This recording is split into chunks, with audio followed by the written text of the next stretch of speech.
Nessa aula de hoje, eu gostaria de trabalhar com vocês um pouquinho desse assunto para resolver problemas de elemento de máquinas usando códigos computacionais, elaborando códigos computacionais.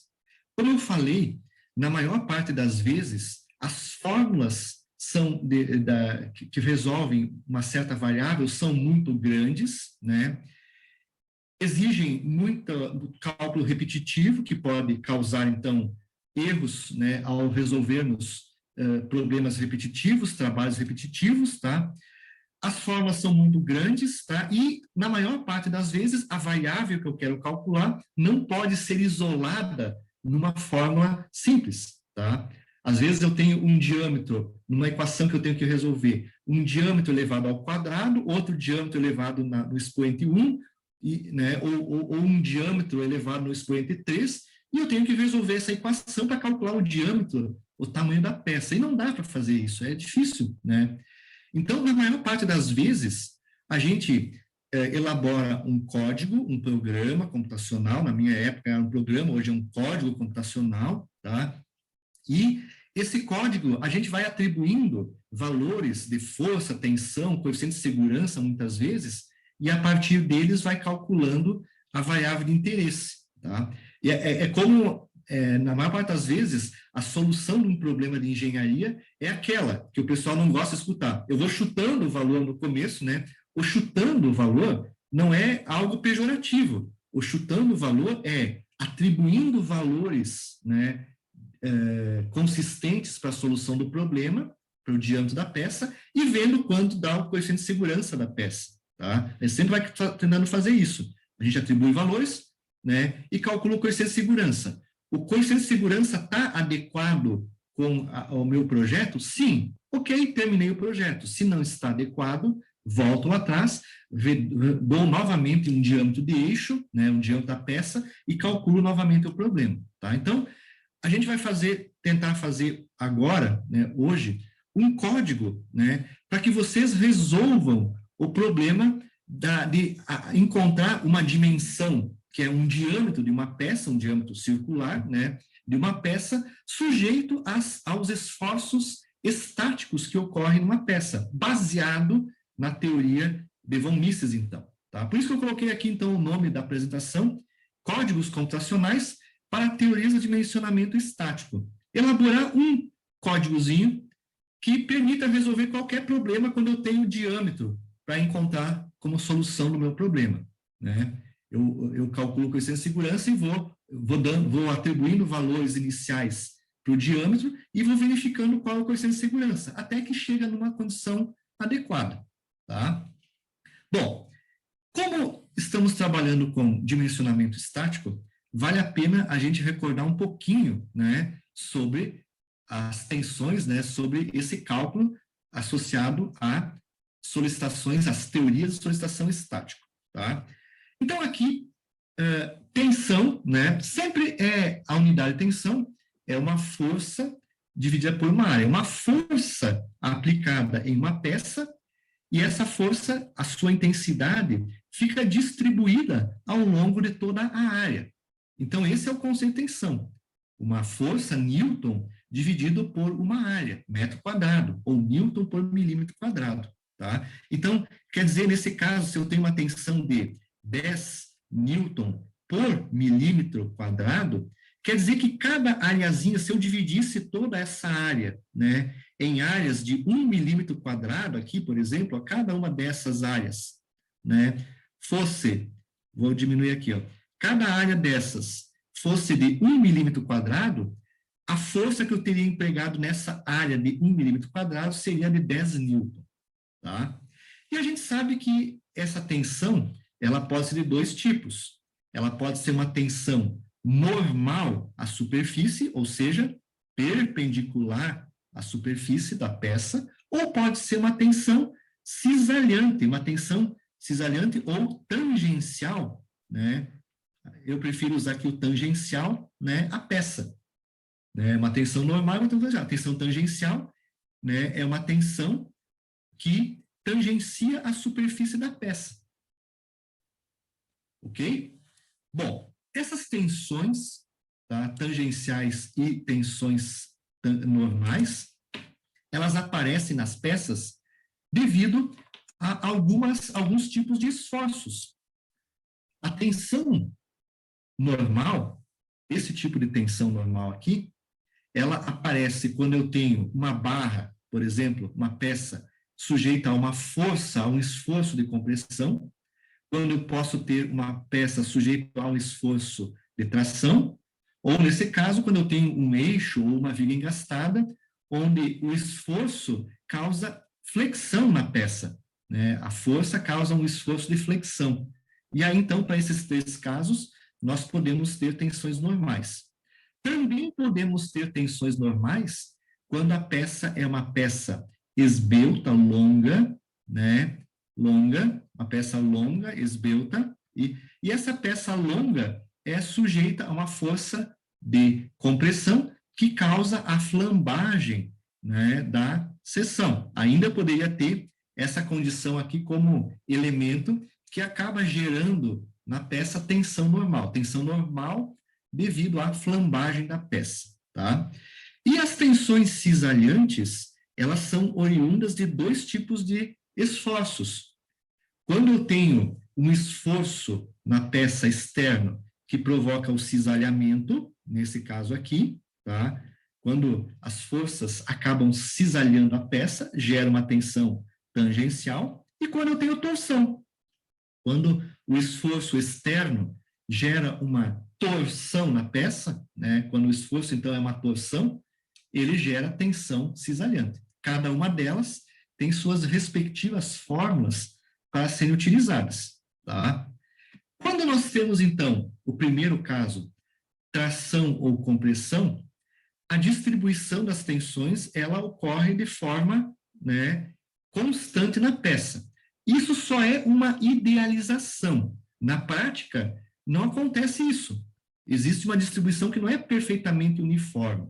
Mas, para os efeitos de engenharia, a gente considera que essa tensão seja distribuída uniformemente ao longo da peça, tá? E é o que a gente chama, então, de tensão nominal, né? Tensão nominal, quando eu digo nominal, é porque ela é distribuída uniformemente na peça, tá? E no caso de tração ou compressão, essa tensão que é desenvolvida na peça, que é a tensão de trabalho, ela é uma força aplicada sobre a peça dividido pela área. Então, eu tenho que conhecer a área e a força aplicada para verificar, então, essa tensão. Então, tudo isso, cada partezinha da peça aqui, ó, está sujeito exatamente a esse vetor aí de força. A gente coloca somente no centro, né, só para identificar, né, que está no centro, mas toda a peça está sujeita a essa distribuição igual de tensão, tá? Todos os pontos da peça têm a mesma distribuição, tá? E nesse caso, pessoal, a gente sabe, então, tem uma noção aqui de que a área, no caso, pode ser uma área, né? Imagine se for uma área de seção circular, se eu tenho um diâmetro, né? Essa área é o π vezes diâmetro elevado ao quadrado sobre 4, tá? E se eu tenho, geralmente, as peças mecânicas ou são circular ou são retangulares, né? Elas têm uma base e têm uma altura, né? Se ela for uma peça retangular, a área é base vezes altura, né? Então, eu tenho a base, a altura da peça, calculo a área, então, dela. E aí, calculo, então, a tensão, tá? Nesses casos, então, na maior parte das vezes, a seção circular e a retangular são as mais usadas na engenharia mecânica, tá? A base retangular é a mais usada na engenharia civil, praticamente quase tudo na engenharia civil é área retangular, tá? Agora, eu posso ter também flexão, né? A flexão, por exemplo, um eixo submetido a um carregamento, né, como esse aqui da figura, tá? Vai caracterizar lá na seção central do eixo, ou próximo à seção central, geralmente, do eixo, ali eu vou ter a seção crítica, e geralmente, se ela é bem gastado, nessa seção crítica eu vou ter uma distribuição de tensões de flexão como essa aqui. como aqui as fibras estão aqui, a força está para baixo. Nessa representação que está colocado aqui, esse desenho aqui está ao contrário. Nós estamos imaginando um eixo, por exemplo, né? Um eixo, tá? Biengastado, tá? Pelo desenho acima, com uma força para cima. Aí o eixo se deforma assim, ó. Opa, aqui, mais ou menos, ele se deforma assim, ó. As fibras de cima são tracionadas e as fibras de baixo, então todas as fibras acima da linha neutra são tracionadas, aqui é zero a tensão, e as fibras inferiores são comprimidas. Então teria essa distribuição. Essa força aplicada assim gera essa distribuição. Fibras superiores tracionadas, fibras inferiores comprimidas. E a tensão, a distribuição de tensão ao longo dessa seção é dada por essa fórmula. A máxima tensão que eu tenho aplicado aqui, ó, que é esse vetorzinho, é calculada pelo momento fletor, vezes essa distância aqui, C, que corresponde ao raio da peça, tá? Dividido pelo momento de inércia, né? Esse momento de inércia, quando eu tenho uma seção retangular, circular, ele é π vezes diâmetro na 4, dividido por 64. E quando eu tenho uma seção retangular, quando eu tenho uma seção retangular,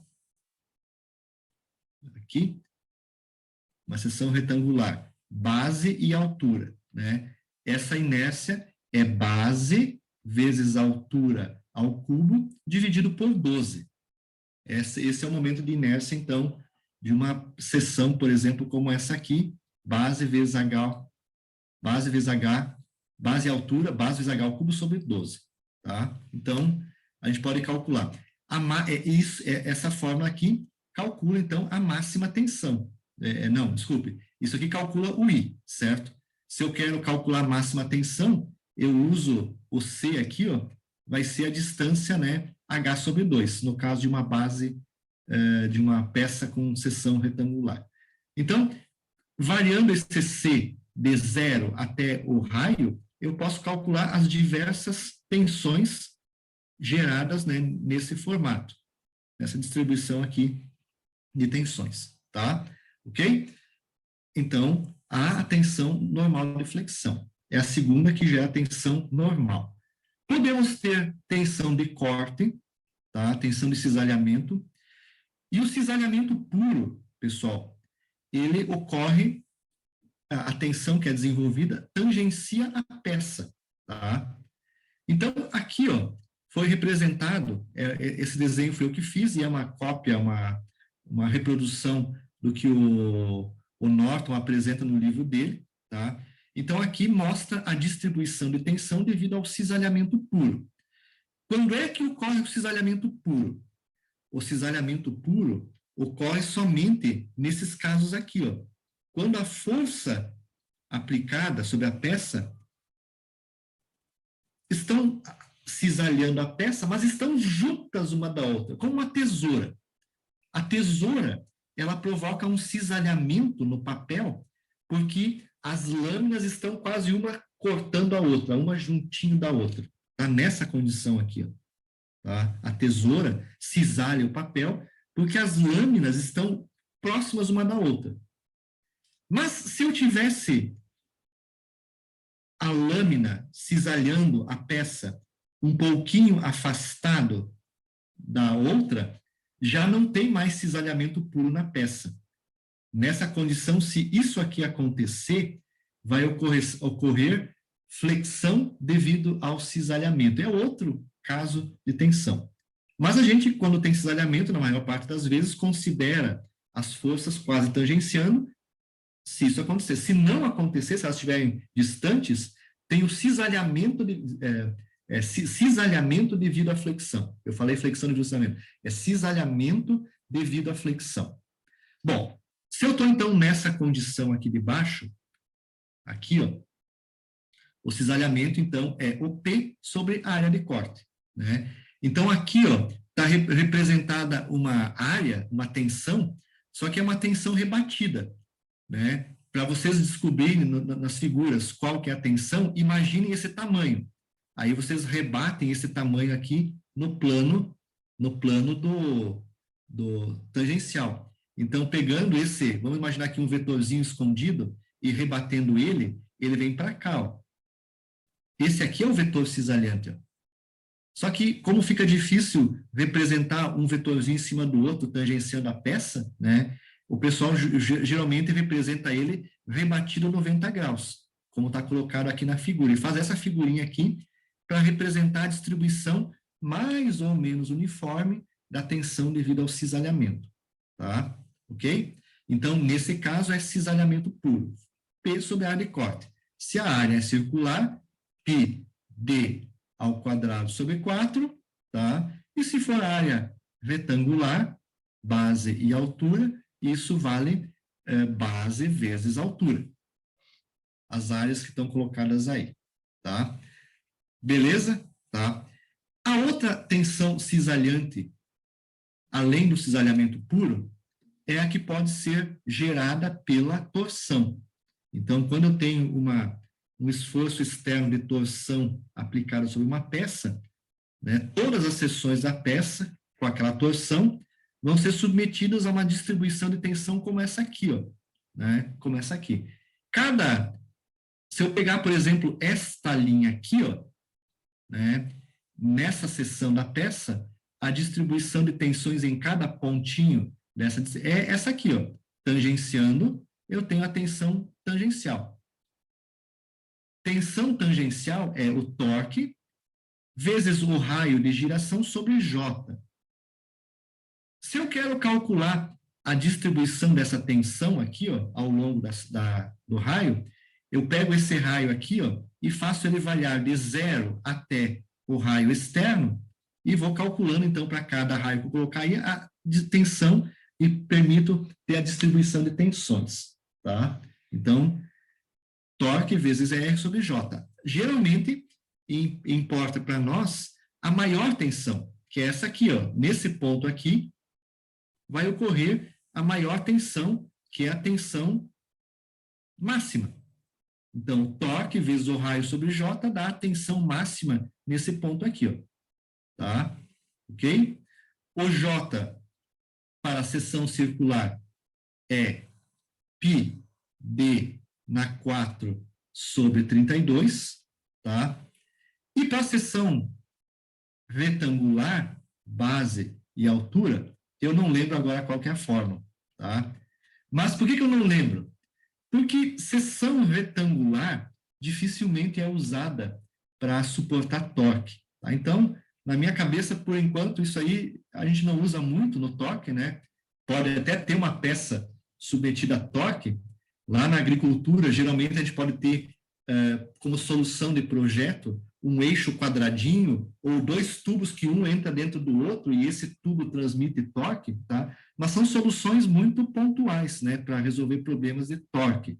Geralmente, para resolver problema de torque, a seção que a gente vai usar tem que ser uma seção circular, tá? Por isso que eu não sei da fórmula, tá? Realmente não sei. Mas se a gente abrir qualquer livro de resistência dos materiais ou livro de elementos de máquinas, a gente encontra a forma do torque. Mas eu, de cabeça, realmente não lembro agora, tá? Por quê? Porque não é uma seção comum de ser usada para o torque, tá?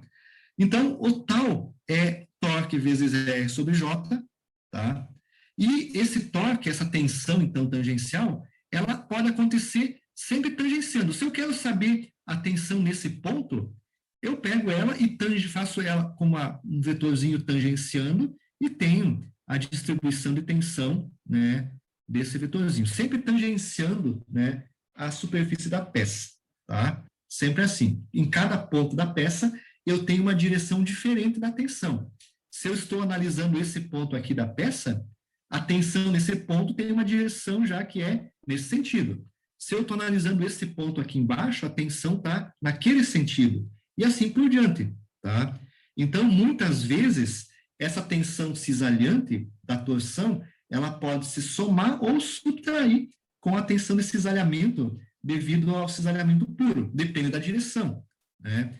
Se eu tenho, por exemplo, um eixo assim, ó, com um torque, um torque nessa direção. Então, e tenho também uma força de cisalhamento, tá? Então, esse ponto aqui vai ser o ponto crítico, ó. Por quê? Porque aqui se soma a tensão devido ao torque, tá? Mais a tensão devido ao cisalhamento puro, que vai estar aqui, ó. Aqui vai estar a tensão de cisalhamento puro. Vai ter nesse ponto, vai ter uma tensão de cisalhamento puro nessa direção, tal, de cisalhamento. Se eu somar esse vetorzinho aqui, ó, esse vetorzinho com esse vetorzinho, eu tenho o ponto crítico da peça, que vai ser esse ponto aqui, à direita do slide. Tá? Então, tem que fazer isso, tá? Então, temos principalmente esses esforços.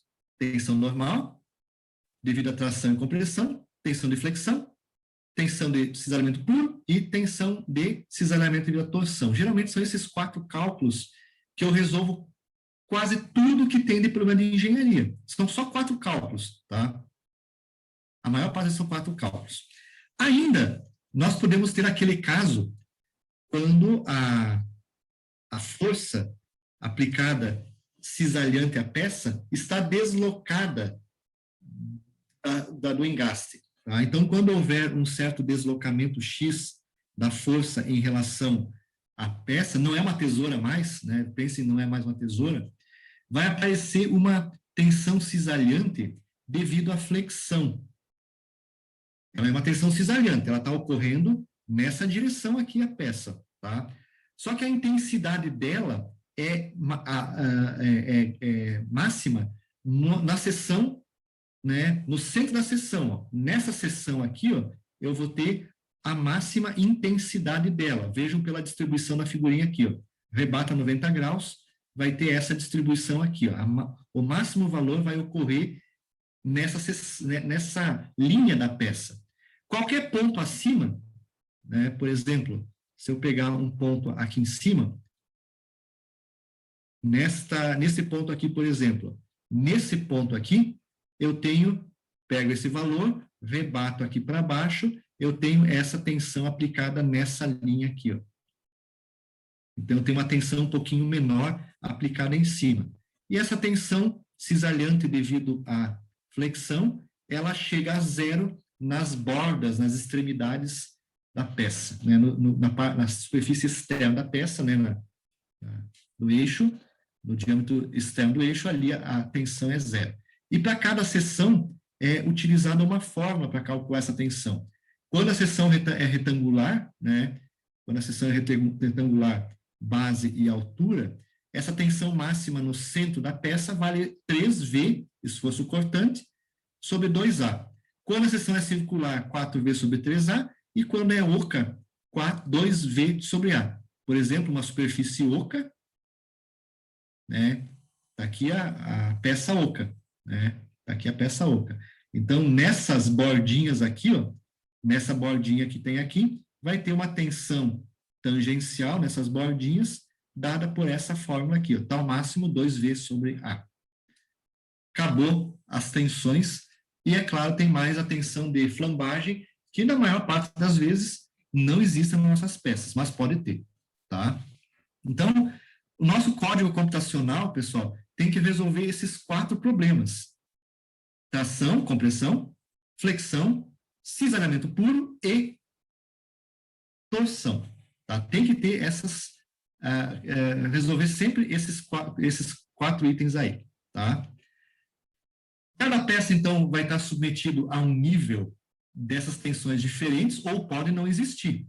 Por exemplo, aqui num braço de montagem, né, se eu aplicar uma força aqui, ó, uma força P, né, essa força P vai gerar numa seção, a uma distância B aqui da força, nessa seçãozinha aqui, ó, ele vai gerar o quê? Vai gerar tração, né? Pode gerar tração? Não, não vai gerar tração. Ali não tem tração. Não vai ter tração. Poderia ter, mas não tem, tá? Pode gerar o cisalhamento? Sim, pode gerar o cisalhamento, tá? Cisalhamento devido à flexão. Pode gerar flexão? Sim. P vezes a distância B gera um momento fletor naquela seção. Tem flexão. E pode ter torção? Sim.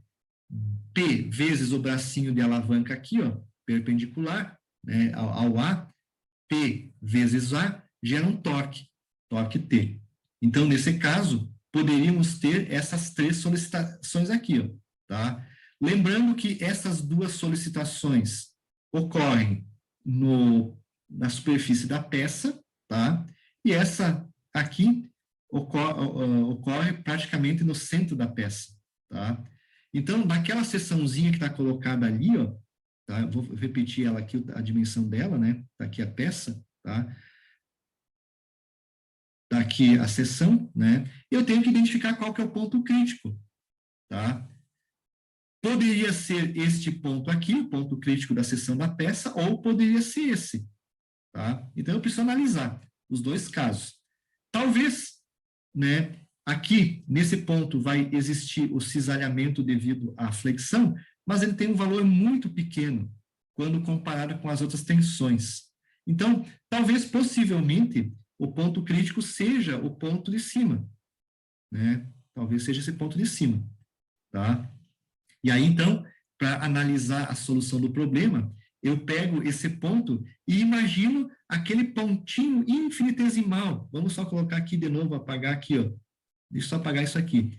Vamos imaginar que na seção da peça, deixa eu repetir o desenho aqui, né? Vamos imaginar que a seção da peça, então, ó, aquele ponto lá em cima, seja um pontinho infinitesimal, bem pequenininho, um cubo, um retângulo elementar, tendendo a zero. E eu pego esse retângulo e amplio ele, né, para identificar naquele retângulo quais são as tensões que existem. Existe tensão de cisalhamento? Tá? Sim, existe tensão de cisalhamento. Existe tensão, né, na direção X? Existe, tá? Não, ou não existe. Existe tensão na direção Y, tal Y, sigma Y? Existe ou não existe. E aí eu faço a análise de tensões a partir dessa figurinha aqui, tá? Ok? Então, tem que fazer essa análise para resolver o problema computacional.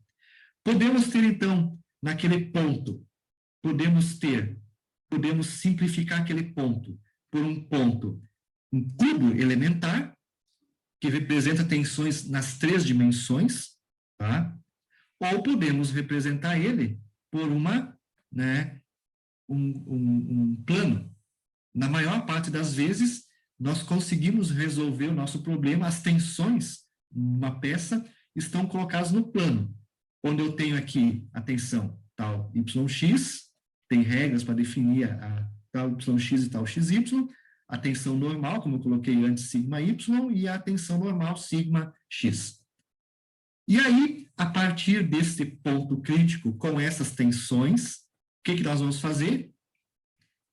Com o ponto crítico, nós vamos utilizar as formas de tensão principal e vamos calcular as tensões principais que ocorrem na peça, sigma 1, sigma 2, e até podemos calcular o ângulo que a tensão principal sigma 1 faz com o eixo sigma x. Mas ele não tem tanta importância para nós nos cálculos. O que importa é definir qual é o valor do sigma 1 e do sigma 2. Por quê?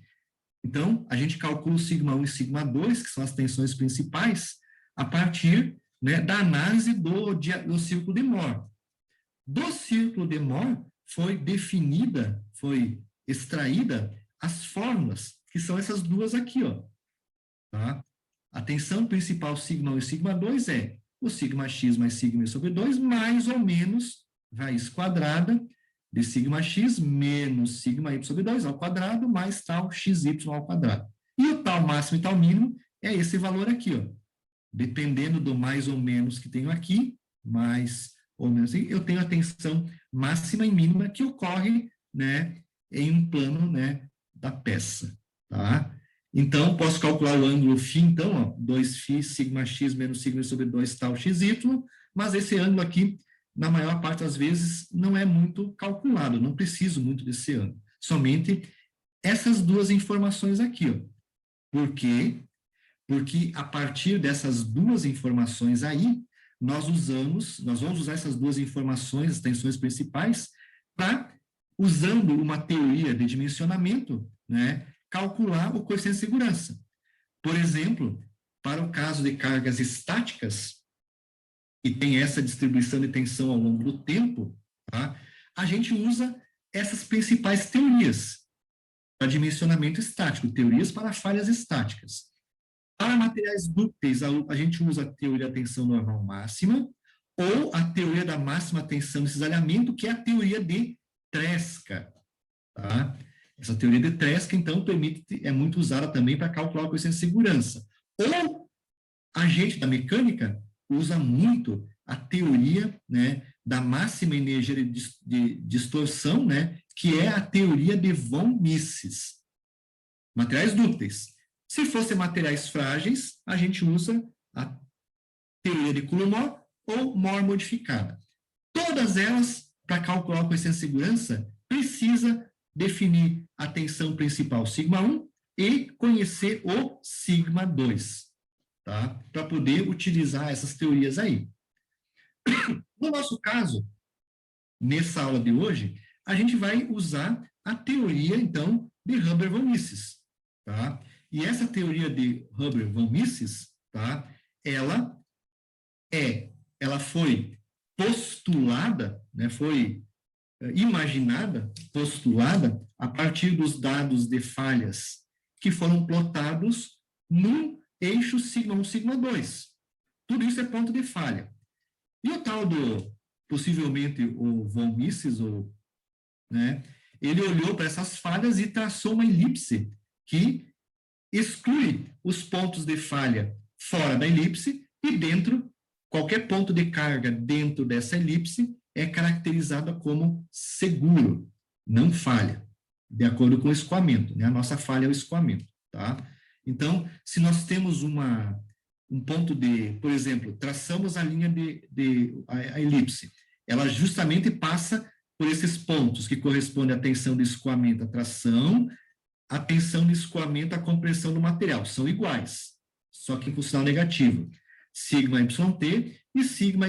Essa elipse passa por esses pontos, tá? E aí, então, nós calculamos a tensão σ1 e σ2 de trabalho aplicado na peça, plotamos essa tensão no diagrama. Se o ponto de carga estiver dentro da evolvente da teoria, né, da curva evolutória, né, que está no inglês, né, tem uma tradução meio louca aí, né, ele tem segurança.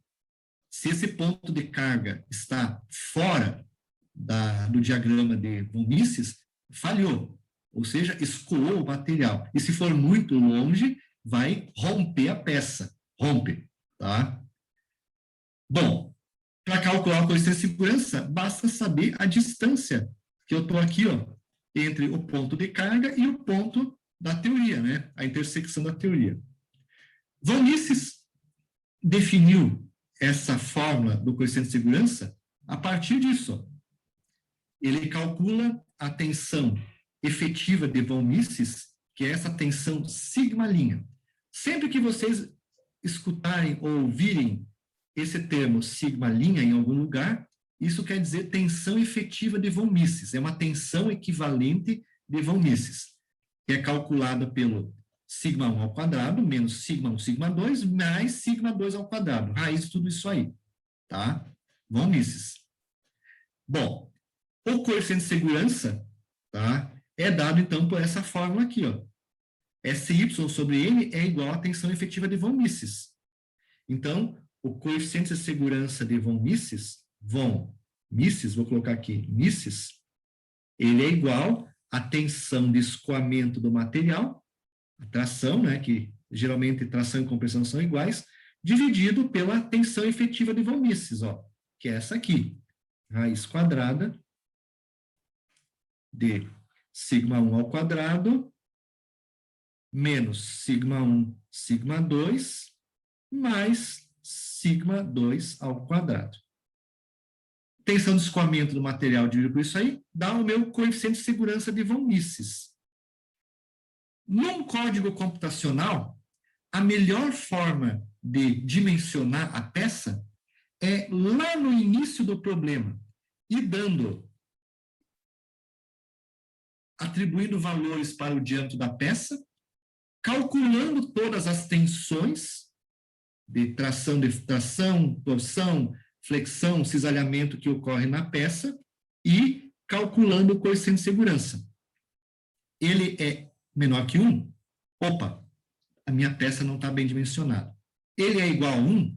Opa, eu estou no limite do escoamento. O coeficiente de segurança de von Mises é maior do que 1? Opa, agora eu tenho segurança. Tá? Se o meu N de von Mises, então, der, por exemplo, 1,5, quer dizer que eu tenho 50% de segurança contra a falha. Tá? Se eu tiver 2,5, estou com 150% de segurança contra a falha, e assim por diante. Tá? Então, sempre a ideia no projeto de elemento de máquinas tem que ser dessa forma, tá? Mostrando, então, sempre isso, calculando sempre o coeficiente de segurança. Eu atribuo valores no começo para a dimensão da peça e calculo o coeficiente de segurança. Só que para fazer isso, eu preciso do código computacional, né? Senão não tem como fazer isso. Fica trabalhoso e repetitivo a forma de fazer o cálculo. Tá? Então, precisamos do código computacional. Só para finalizar essa apresentação, tá? Lembrando que a tensão de escoamento do material, tá? Ela é o SY, e nós, em elemento de máquinas, né, em todos os livros de elemento de máquinas, a gente usa o termo tensão de escoamento como sendo o SY. Tá? Temos o diagrama tensão-deformação, então nós temos a fase plástica da deformação do material, que é a primeira fasezinha aí. Tá? A segunda fase é a fase plástica. A primeira fase elástica, se eu aplicar uma força na peça e tirar essa força, a peça volta na dimensão original. Se eu ultrapassar o limite elástico, a peça fica deformada permanentemente. Então, teoricamente, em projeto de máquinas de engenharia mecânica, eu não posso ultrapassar o limite de proporcionalidade. Eu não posso ultrapassar essa fase aqui. Ó, tá? Se eu ultrapassar essa fase, quando eu tiro a força, né, a peça volta, mas ela volta a uma posição deformada permanentemente.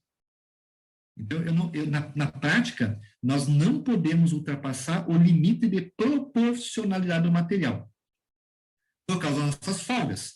Nós temos folgas sempre micrométricas entre as peças mecânicas, a maior parte das vezes.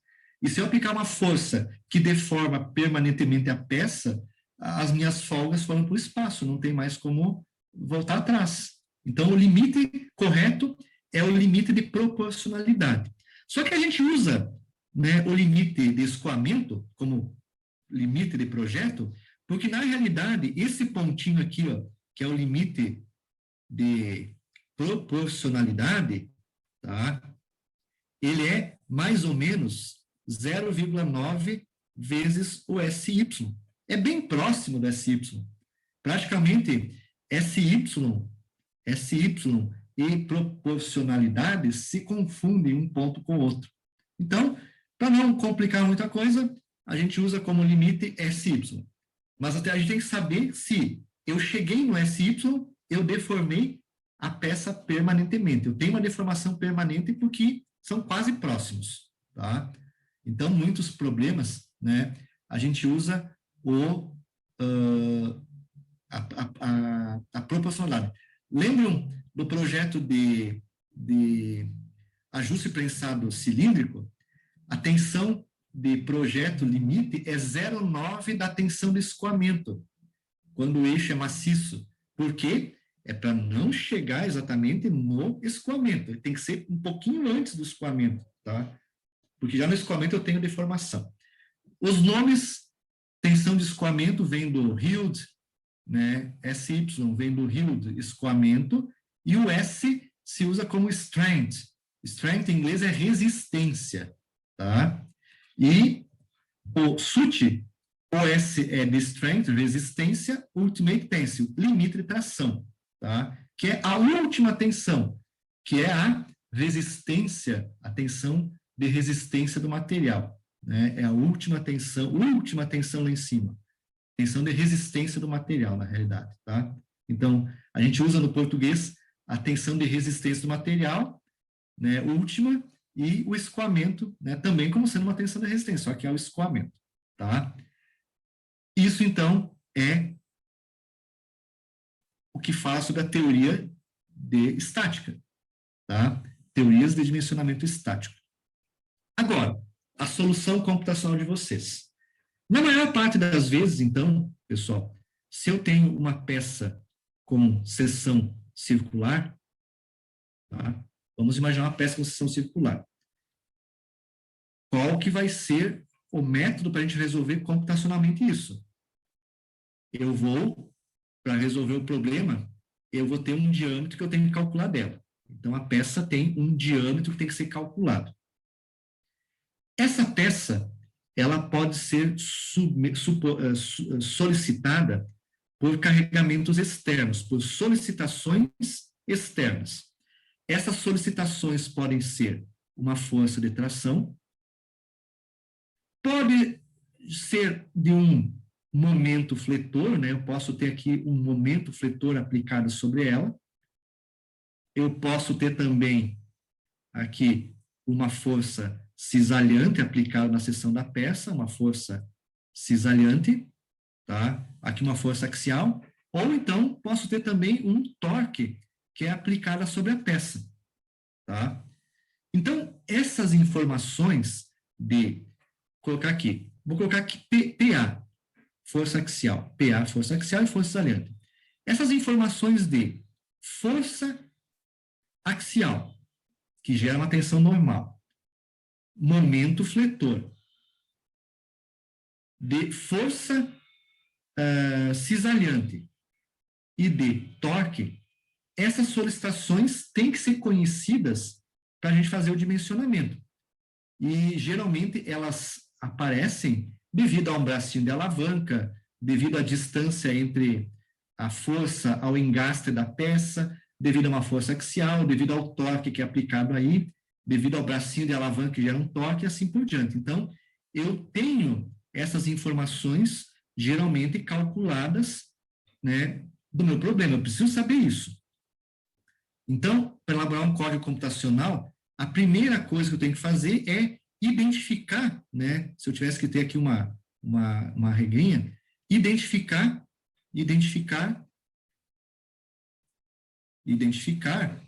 as solicitações externas. Solicitações externas, que são força, momento fletor, força cisalhante ou torque. Dessas forças externas, conhecida elas, cada uma delas vai gerar tensões. Então, aqui vai gerar uma tensão, posso chamar ela de tensão de tração, né, ou compressão. Essa aqui vai gerar uma tensão normal de flexão.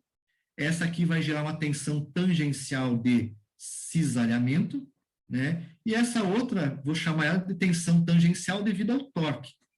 Cada uma delas com a sua forma específica. PA sobre área, né? Momento fletor vezes C sobre J, força cisalhante sobre área, e aqui torque vezes R sobre J. Tá? Cada uma delas tem as suas expressões aí. Tá? O que muda é o J, depende de cada seção. Então, segundo passo vai ser calcular as tensões normais sempre. Vamos fazer assim, normais. Então, o item 2.1 poderia ser calcular tensões normais, tensões devido à tração, por exemplo, aqui só tração ou compressão. E a 2.2 seria, por exemplo, tensões devido à flexão. O 3 Deixar um espaçozinho aqui. O 3 poderia ser o cálculo das tensões tangenciais. O item 3.1 poderia ser, então, o cálculo da tensão devido ao cisalhamento puro,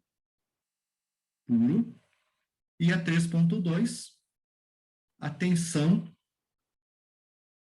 devido à torção. Tá. Então, uma sequência para definir o nosso diâmetro. Tá? Para calcular essas tensões, eu preciso saber a dimensão. Então, eu atribuo lá no começo uma dimensão. Vou atribuir uma dimensão 10 milímetros, e com essas fórmulas aqui, com a área J, A e T, eu calculo as tensões, então, normais e tangenciais. Bom, eu preciso identificar na peça qual que é o ponto crítico. Então, naquele ponto crítico, nós vamos ter que traçar, então, o elemento infinitesimal e definir as tensões tal XY que acontecem, YX, e as tensões, né, geralmente, na direção X, ou ainda as tensões que podem ocorrer normais na direção Y, depende de cada caso. Tal XY, né, tal XY e sigma X vão ser feitas como? Na maior parte das vezes, eu pego as duas tensões devido à tração e flexão e somo as tensões. Então, na maior parte das vezes, o sigma X ele é uma soma da tensão devido à tração mais a tensão devido à flexão. Soma as duas tensões.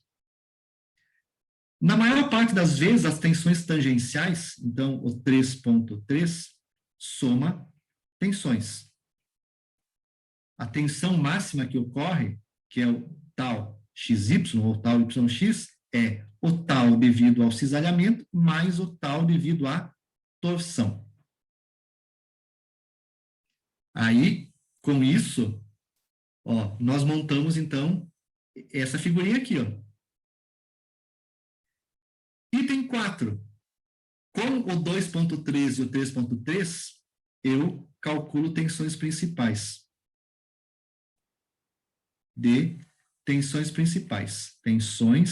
principais, que é o sigma 1 e o sigma 2. Quinta etapa. Com o sigma 1 e sigma 2, cálculo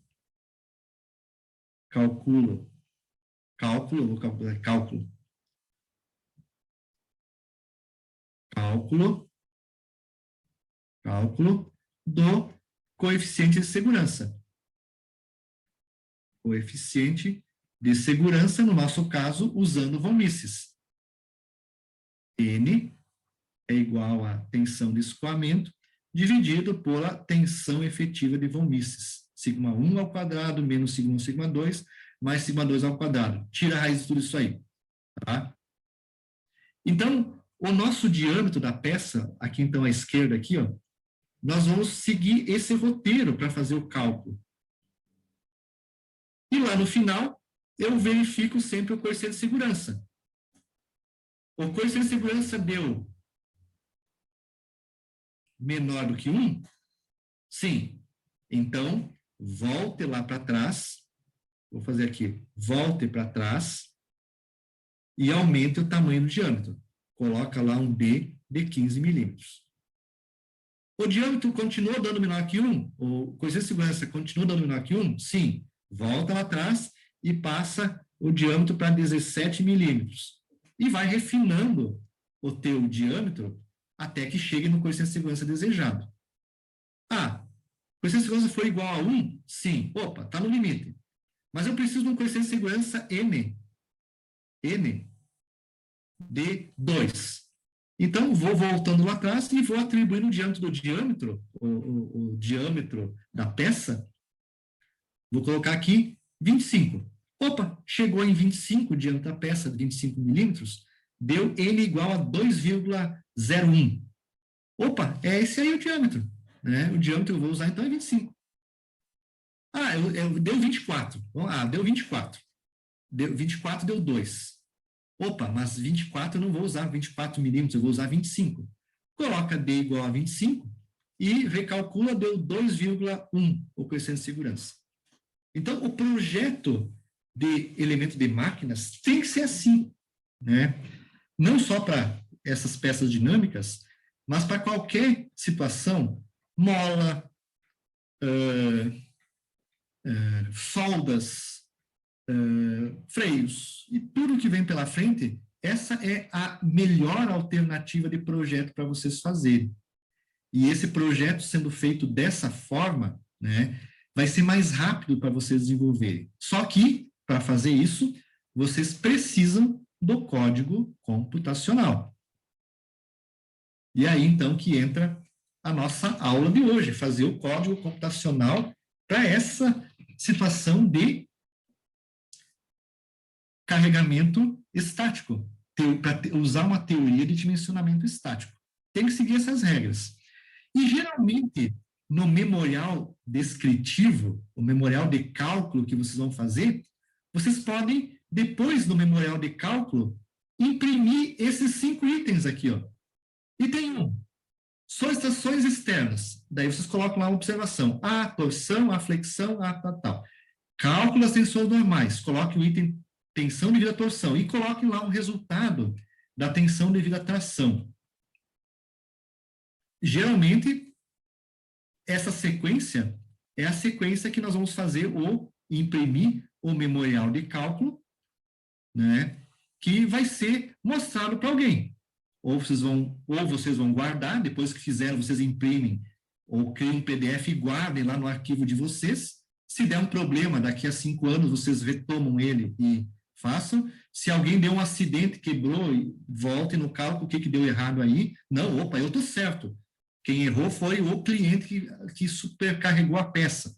Vocês têm todo o cálculo no memorial de cálculo pronto para saber que vocês fizeram certo, porque alguém pode contestar esses cálculos de vocês algum dia.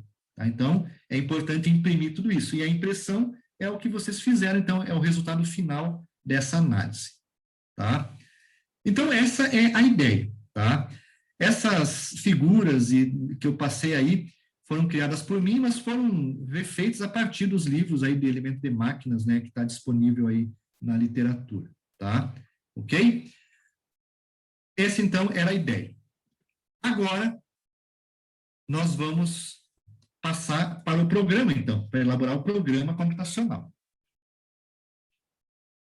Então, o que nós vamos fazer é o seguinte, nós vamos voltar agora, nós vamos, então, partir para a criação do programa computacional. Na aula passada,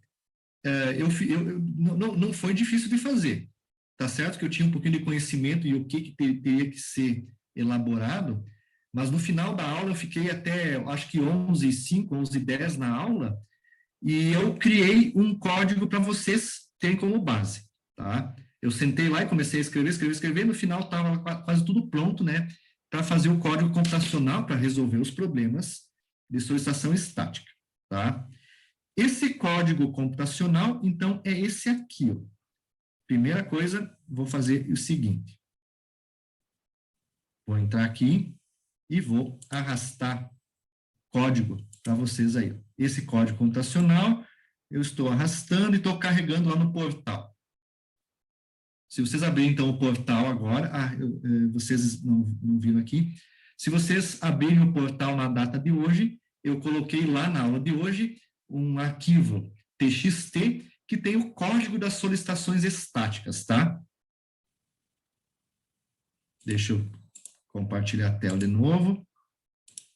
Agora, nós vamos abrir o Scilab, tá? E vocês peguem aquele código computacional que foi criado, né, que eu disponibilizei para vocês no espaço acadêmico, e colhem dentro do editor, né, do SciNotes, né, do Scilab. Bom, eu vou executar o programa. Ele já criou tudo, né, automaticamente aqui. Tá. Veja então, esse programa que vocês copiaram, né, ele já imprimiu na tela do computador, quando eu mandei executar, ele imprimiu todas as informações, porque eu já tinha colocado todas as informações aí para resolver o problema, tá? Então, ele colocou aqui, ó, já colocou todas as informações do programador, ó, que podem ir no memorial de cálculo. Esse programa, então, esse código, calcula com essa segurança estática usando von Mises. Programador fui eu, vocês podem depois mudar, devem mudar, apagar, vocês vão criar o de vocês. Este código destina-se ao cálculo de segurança de von Mises para peças de seção circular cheia. Só vale para peças de seção circular cheia, diâmetro maciço, tá? Dados de entrada. A gente vai entrar com SUT, tensão de escoamento, vai entrar em alguns momentos com o módulo de velocidade longitudinal da peça, coeficiente de Poisson, o diâmetro circular da peça, para mim fazer o cálculo. Força axial, força cisalhante, ó, cada nome das variáveis que eu usei no programa, momento fletor, momento torsor, e aí ele calcula. Para a seção circular, ele calcula a área, depois o momento de inércia para a seção circular, aqui está dado em milímetros por milímetros quadrados, eu entrei por milímetro, ainda tem que fazer alguns cálculos de ajuste aqui, tá? A tensão de cisalhamento devido à torção, a tensão normal na direção X, tensão na direção XY, tangencial, tensão principal, né? Tensão principal sigma, e lá no final, ó, ele calcula o coeficiente de segurança estática usando o von Mises, 33. E, ó, a peça está bem dimensionada com coeficiente de segurança maior que 1, tá? Então, o que esse código faz? Eu deixei ainda para vocês concluírem o código, tá? Não está totalmente pronto, tá? Para vocês mexerem nele. Vamos ver, então, o código que ele faz, tá? Então, aqui, na parte direita da tela de vocês, está os SciNotes abertos com esse programa. E ao invés, então, de colocar, né, barra invertida e colocar o que trata o programa, nesse aqui eu já coloquei tudo num DISP para imprimir. Ao mesmo tempo, quando eu leio o programa, eu consigo ler do que se trata o problema, e ao mesmo tempo, quando eu imprimir o relatório, ele vai imprimir as informações do programador, do que trata, do que são as variáveis e assim por diante. Então, ao invés de colocar numa barra linha não impressa, todos os dados referente ao executor do programa e os dados do programa, eu coloquei agora imprimindo na tela, imprimo na tela ao lado. Tá? Então, aqui, ó, os DISP, então, foram colocados ali para fazer a impressão, então, de cada uma das variáveis. O material que eu estou usando tem um coeficiente de escoamento de 600. O sigma y, na maior parte das vezes, ele é igual a zero. É a tensão na direção y. Tá? Estou chamando de sigma y. Eu estou usando aqui um diâmetro circular de 10 milímetros, certo? Uma força axial, de acordo lá em cima, de 1000 newton, e uma área circular de 100. Aqui já estou colocando a área circular, né? Só que não está de acordo, né? O diâmetro circular não está de acordo com a área circular aqui, ó. Depois vocês têm que modificar isso aqui, tá? Força axial de 1000 newton também, uma força cisalhante de 200, um momento fletor de 10 newton metro e um torsor de 50 newton metro. Então, o código agora, ó, em primeiro lugar, ele calcula a área circular. Até aqui já vamos apagar isso, para não dar problema. Ele vai calcular, eu vou apagar aqui, porque foi a primeira vez que eu comecei o problema, eu comecei com a área circular dada. Então, já vou apagar aqui, porque ele vai calcular aqui a área circular. Calcula a área circular. Pi d circular ao quadrado sobre 4 me dá a área circular em metro quadrado. Só que tem um problema aí, ó, tá? Ó, o D circular é 10 milímetros aqui, ó. Então, ainda, nós vamos fazer aqui uma modificação, né? Vamos transformar, na realidade, essa área que eu estou colocando aqui, ó, é em milímetro quadrado. Então, ó, vamos transformar vamos fazer o seguinte, ó. Vamos entrar com um diâmetro, vamos colocar aqui o D. Nós vamos entrar com um diâmetro de 10 milímetros, e aqui, ó, um pouquinho antes, eu entro com o diâmetro de 10 milímetros, e aqui um pouquinho antes, né, ou já nesse ponto aqui, ó, eu calculo o D circular, que é igual ao D em milímetros, é o D em milímetros, dividido por 1000, para transformar o diâmetro em milímetros em metros, tá? Então, esse diâmetro circular aqui, eu vou cair fora daqui, ele, D circular. E agora, eu entro com o diâmetro em milímetros e calculo o D circular em metro. Agora, vai calcular essa área em metro. Antes, na solução que eu coloquei aqui, antes estava dando o valor errado, tá? Ele está calculando em milímetro quadrado, na verdade, não metro quadrado, tá? Bom, tem código para, a partir disso, então, ó, calcular o momento de inércia de uma seção circular cheia. πd na 4 sobre 64. Ó, momento de inércia de uma seção circular cheia, πd circular ao quadrado sobre 4. Isso aqui vai dar em metro quadrado agora, tá? O circular cheio é o momento de inércia. Vou calcular também, fiz um código para calcular o J, né? Aqui, ó, o próximo código, dá uma linha em branco aqui, ó, é para calcular o J circular de seção cheia, que é essa variável aqui, ó. E D na 4 sobre 32. Calcula o momento de inércia de uma seção circular cheia. Já calculei a área, calculei o I e calculei o J, que são os elementos que precisa para calcular a tensão devido ao diâmetro D.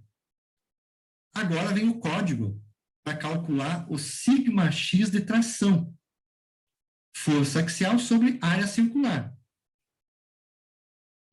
A tensão normal devido à tração imprime o valor da tensão de tração. Tem um código para calcular, né, o raio, o C. O C, que vai ser usado na tensão de flexão, ele é o diâmetro circular sobre 2. Então, aqui, ó, código para calcular a tensão normal devido à flexão. Inicialmente, ele calcula o C, que é a maior distância do centro até o diâmetro externo da peça. Sigma de flexão na direção X é igual ao momento fletor vezes o C sobre I circunferencial cheia. Está aqui em cima calculado. E ele imprime o sigma de flexão. Vamos calcular o tal de cisalhamento. Ele é a força cisalhante sobre a área circular. A área circular já calculei. Então, eu imprimo aqui o tal de cisalhamento. Tal de cisalhamento. Vou calcular o código para calcular a tensão de torção de uma peça de seção circular cheia.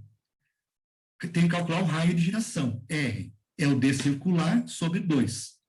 Vai dar em metro isso aí. O tal de torção, então, é o momento torsor vezes o R dividido por J de circunferência cheia, que foi calculado aqui anteriormente. Ó. Onde é que está o J?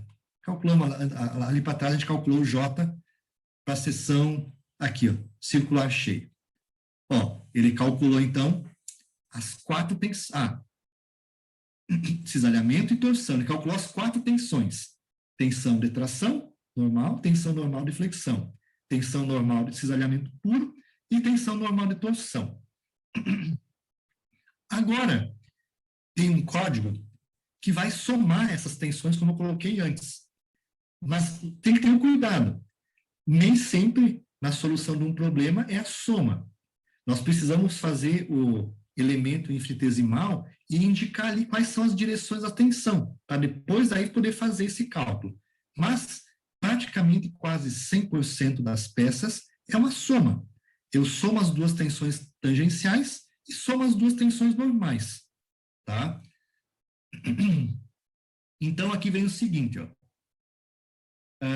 Código, ó, esse aqui, ó. Código para calcular as tensões normais na direção X.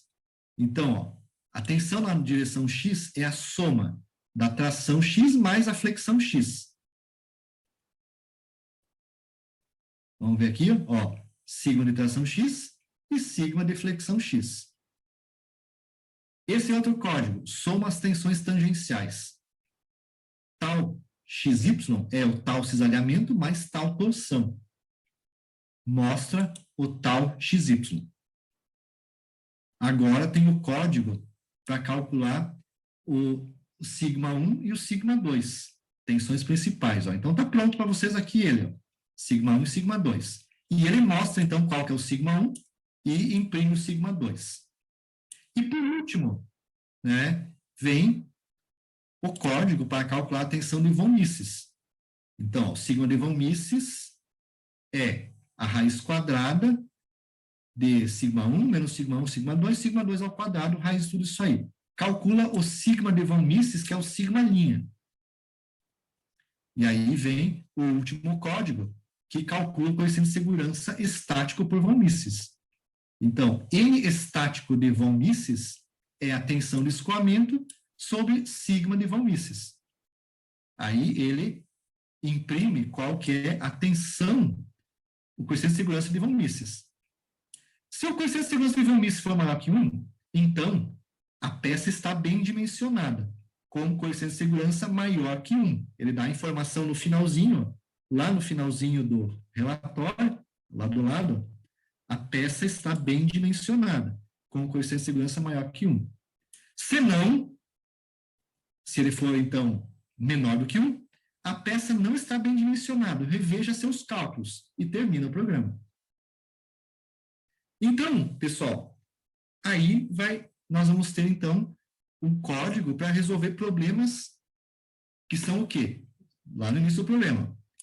Calcular o coeficiente de segurança de von Mises para a seção circular cheia, diâmetro de seção circular cheia, tá? Esse é o código para fazer isso. Então, sempre que vocês tiverem peça circular, diâmetro, e é cheia, é maciça, vocês podem usar esse código para calcular o coeficiente de segurança de von Mises. Ah, querem usar o da teoria de Tresca? Então, lá no finalzinho, vocês incorporem, lá no finalzinho, o código para, a partir do sigma 1 e sigma 2, calcular o Tresca. Ou na tensão normal, né? Ou o material é frágil, querem usar o Coulomb, o Coulomb-Mor, aí inserem lá no finalzinho o código para o Coulomb-Mor, tá? Se for assim necessário.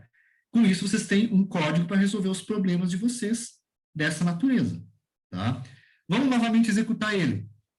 Eu fiz algumas mudanças, tá? Eu acho que deixa eu... Ó, já deu aqui os resultados. Lá no final, opa! Coeficiente de segurança estática por von Mises é 0,013. Tá vendo aqui? Será que tá certo isso? Nós temos que ainda pegar um exemplo e validar ele, tá? Eu não sei se está certo ainda, eu não validei esse programa ainda, tá, pessoal? Não está validado ainda, tá? Será que está certo esse programa? Tá? Não sei, tem que validar ele, tá? Então, aqui estão os resultados já de tudo isso aí, ó. Ele já deu os novos resultados, tá? Deixa eu ver pelo tamanho das forças aqui. 1000 Newton, 200, momento fletor, o momento torsor é grande aqui, ó, 50 Newton metro, tá? 10 milímetros é um eixinho pequeno, tá? Mas aí nós temos que validar ele, eu não sei. Como é que vocês vão validar esse programa? O que vocês já têm desenvolvidos disso para validar o programa? Lembram que lá no começo da nossa disciplina, nós resolvemos um problema que era um eixo que tinha 8 situações de carga. Vocês podem pegar aqueles dados daquele problema e tentar validar o problema agora. Pode ser que tenha aí no meio algum erro que eu não sei qual que eu cometi. Então, para resolver, validar isso, teria que buscar um exercício já resolvido e resolver nele e ver se fecha com aquele exercício. Se aquele está certo, esse aqui vai dar o mesmo resultado, bateu. Validou o programa, pelo menos para aquela condição lá, tá? Talvez em outra dê um pouquinho, tenha que verificar, tá? Ok? Então, é a forma que vocês vão fazer o código computacional, tá? Vamos tentar entrar lá e validar isso? Deve ter um erro no código. Já vou salientando vocês, tá? Vamos ver qual que é o erro, tá? O que está dando de errado nesse código computacional aí, tá? Vou deixar vocês encontrarem o erro. Vocês têm o código, tá? Pessoal, só então um detalhe, ó. No código de vocês, implementem esse cálculo aqui, ó. Entrem com o diâmetro de 200 milímetros e calculem aqui o diâmetro em metro, para depois, então, calcular todas as informações com o diâmetro em metro, tá? Deve ter algum erro em algum elemento aqui que precisa ser encontrado para validar ele, tá? Vou deixar, então, vocês encontrarem esse erro agora. Pessoal, encontrar o erro, pessoal. Aqui, eu tenho que entrar em... o SY tem que entrar em Newton por metro quadrado. Então, tem que colocar 1, 2, 3, 1, 2, 3. 600 milhões é o SY, Newton por milímetro quadrado. Tá? Eu estou entrando com o diâmetro em milímetros e aqui eu coloquei o exemplo que nós tínhamos lá no começo, que nós fizemos o exercício 7 do início do curso. Tá? SY 600 mil, tensão de escoamento 0, diâmetro 20, força axial 1000, tá? Força axial, opa, tá duplicando aqui, deixa eu ver se é 1000, 2000, força axial, tem duas, essa aqui cai fora, tem duas forças axial aqui, força axial 2000, força cisalhante desse problema é 0, momento fleitor 625 Nm e momento torsor 250 Nm. Aqui, então, ele transformou o diâmetro para metro, para metro. E aí, tudo que ele vai calcular, então, agora é em metro quadrado e assim por diante, tá? Mas tem um erro, pessoal, que é o erro aqui, ó. Vamos ver se vocês acham onde está o erro para validar o programa do sigma 1 e do sigma 2. Aqui não está dando certo. Quer ver? Ó, vou executar o problema. Salvar e executar. Tá? Vejam só. Ó. A tensão normal devido à tração, tudo isso aqui é em Newton por metro quadrado, tá? Em primeiro lugar, Newton por metro quadrado. É 6,36 Newton por metro quadrado. Você tem que mudar as unidades. O C, momento fletor 625, 795 vezes 10 dá 8, tá certo. A tensão normal devido à flexão é isso. A tensão de cisalhamento é 0, a tensão de cisalhamento da torção está certa. A tensão normal da direção é 8 e a tensão tangencial está certa. A tensão principal, sigma 1, está aqui o erro. Ela tem que dar 832, tá? E a tensão principal, sigma 2, tem que dar menos 30. Então, aqui que está o erro, na tensão principal, tá? Reveja os cálculos aí para ver o que pode fazer na tensão principal. Eu vou só mudar aqui mais algumas coisas aqui ainda, tá? Para apresentar isso aí em megapascal.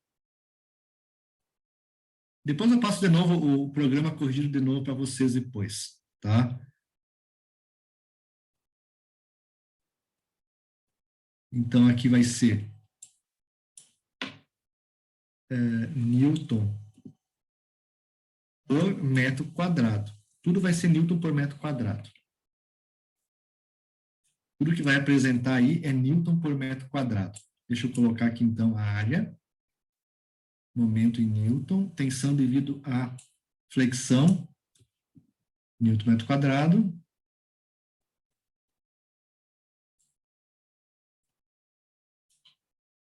Newton por metro quadrado. Estou colocando tudo que tem megapascal em Newton por metro quadrado.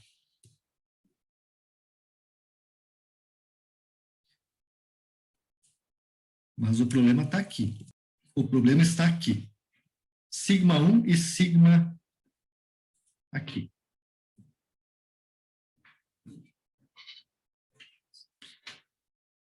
Eu vou colocar aqui mais uma variável, que é o tal XY max. Ver onde é que está o erro aqui. Isso aqui tem que ser igual a isso aqui. Sigma x menos 5 sobre 2, sobre 2. Está aqui o erro, já achei. Já achei o erro. Não, está ao quadrado, tá certo. Dividido por 2. Está aqui o erro. Ó, tá aqui o erro, já achei o erro aqui. Ó, eu estou pegando aqui o sigma máximo menos sigma y, elevando ao quadrado dividido por 2. Então, para dar certo, o 2 também tem que estar elevado ao quadrado. É tal sigma max menos sigma y ao quadrado dividido por 2, tudo elevado ao quadrado. Então, aqui tem que ser 4. Já vou calcular aqui, ó. 2 ao quadrado é 4. Então, aqui tem que ser 4. 4. Aqui também tem que ser 4. 2 ao quadrado, 4. Aqui elevado ao quadrado. E aqui é 4.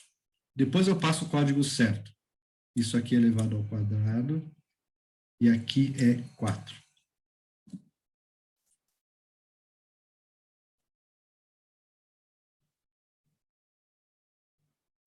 Isso aqui é Newton por metro quadrado.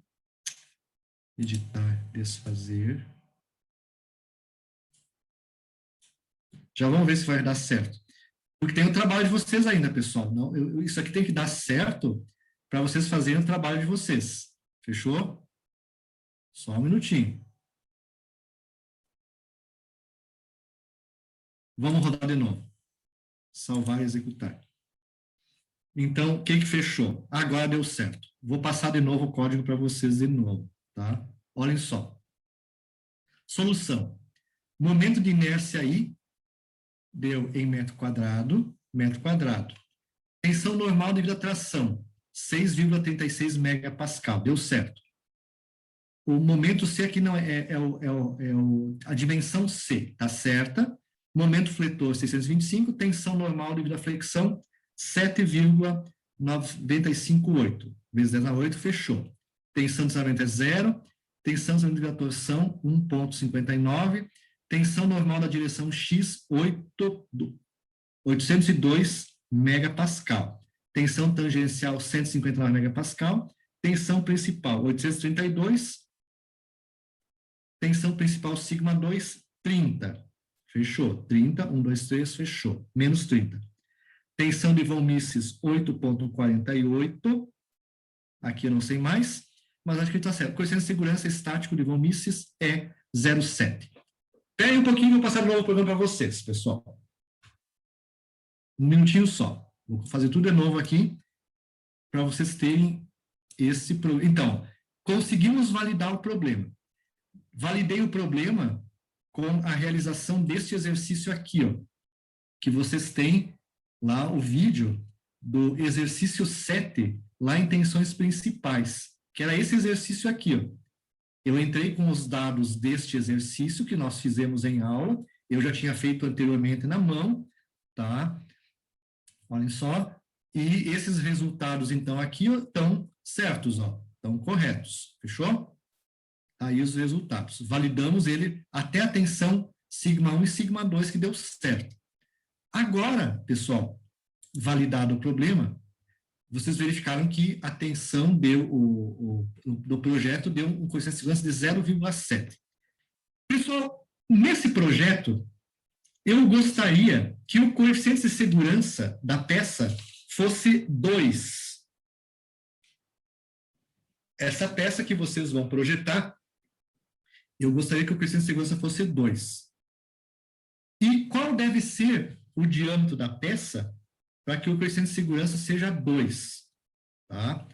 Nós atribuímos o diâmetro lá no início, ó, de 0,2, 20 milímetros, e o coeficiente de segurança deu 0,7. Então, eu vou voltar lá no início do programa, e ó, quando eu coloquei diâmetro 20, o coeficiente de segurança deu 0,7. Puxa, eu preciso do coeficiente de segurança 2. Então, eu vou simular. Vou colocar diâmetro 25. E vou simular para ver o que acontece. Esse é o processo de cálculo. Salvar e executar. Lá no final, opa, com 25 milímetros, eu passei por um coeficiente de segurança de 1,37. Mas eu preciso de 2. Né? Preciso de 2. Vou aumentar aqui para 26. E vou simular. Salvar e executar. Para 26 milímetros, que eu arbitrei agora, deu 1,55. Coeficiente de segurança. Não, preciso de mais. Vamos lá para o 28. 28. Vou salvar e executar. Opa, com 28 milímetros, deu 1,93 de coeficiente de segurança. Eu preciso de 2.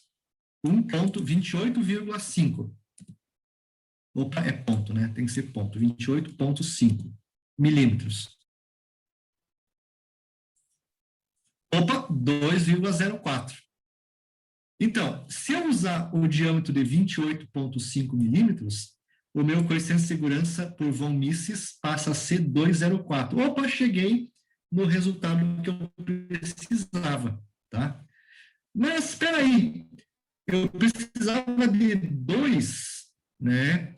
Mas, na realidade, eu não vou usar um diâmetro de 28,5 para padronizar a peça, eu vou usar 30, né? Então, fica mais fácil de entender, fica mais fácil de usinar. Possivelmente a peça vai vir 30 e pouco, 30 alguma coisa, então quanto menos material tiver da peça, melhor. Vou usar um diâmetro de 30 milímetros. Aqui. Vou usar um diâmetro de 30 milímetros. Quanto é que vai dar o coeficiente de segurança? Vamos executar para ver. Então, se eu usar 30 milímetros, eu tenho praticamente um coeficiente de segurança de 2,4, 2,37 para essa peça. Então, é assim que o projeto vai acontecer, pessoal, tá? É assim que o projeto vai estar acontecendo para ser desenvolvido. Nós vamos ter que fazer o modelo do cálculo, tá? O modelo do cálculo, e realizar os cálculos, né? Arbitrando valores por diâmetro. E aí eu calculo no final qual é a variável que vai dar o coeficiente de segurança. E eu sempre fico monitorando o coeficiente de segurança. Muitas vezes, dar o coeficiente de segurança e calcular o diâmetro da peça, a gente não consegue fazer isso. Porque tem aquele monte de fórmula. Tem a fórmula do sigma 1, do sigma 2, de von Mises, isso dá uma fórmula monstruosa. E você isolar o diâmetro dentro dessa fórmula fica muito difícil. Então, a melhor forma é arbitra valor no começo para o diâmetro, calcula o coeficiente de segurança. E assim você resolve. Só que para fazer isso tem que ter o códigozinho computacional aí. Tá? Pessoal, então esse é a solução do problema. Tá? Nós validamos, então, encontramos o problema validando, era algumas variáveis que não estavam certas, tá? E agora, então, está validado. Opa, né? Vocês podem colocar uma observação aqui, ó, ainda, né? Para vocês lembrarem tudo isso aqui, né? Que, por exemplo, né? O código foi validado. Foi validado com o problema 7 de solicitações, tensões principais. Tensões principais. Por que isso? Porque daqui a 2 anos, você sabe se não está validado ou não. Se não foi validado, escrevam aqui, ó, o programa não foi validado ainda.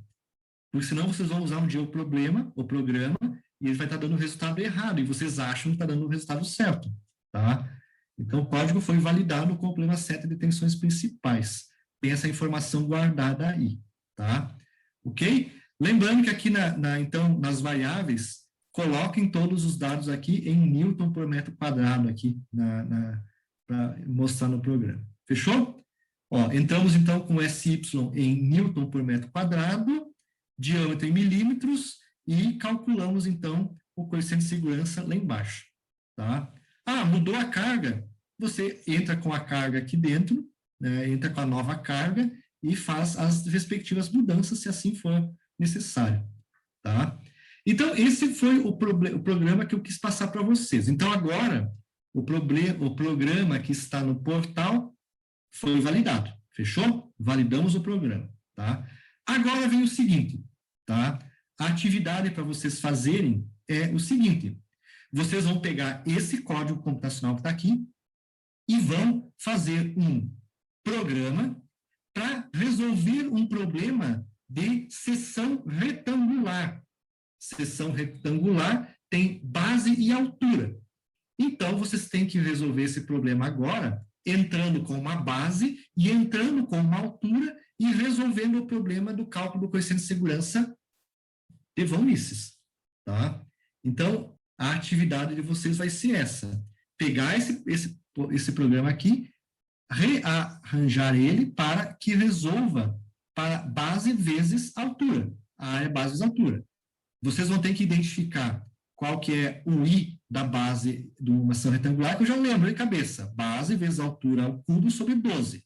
E vão ter que ir na bibliografia, mesmo que o problema, que a seção não seja aplicada para torção, identificar qual que é o J para uma seção retangular, com base e altura, tá?